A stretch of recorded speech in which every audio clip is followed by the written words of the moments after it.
In this video, I am going to be showing you how you can remove a watermark on your image or multiple watermark on your image from this photo I mean to say. Now what you want to do is go to your Google or go on Google or Google Chrome or any browser you have and then type in on the search box watermark remover. When you type watermark remover, click the watermark remover website. It looks like this. Click it. And then what you want to do is upload image.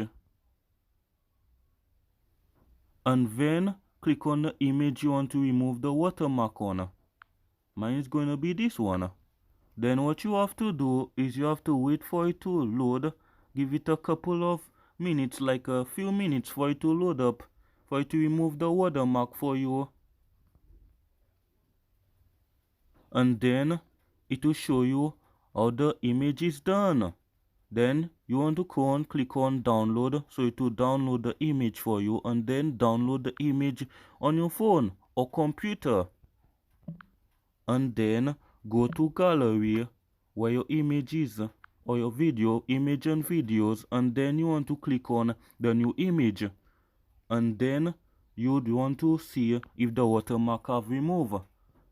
Now it have removed. That's how it's done.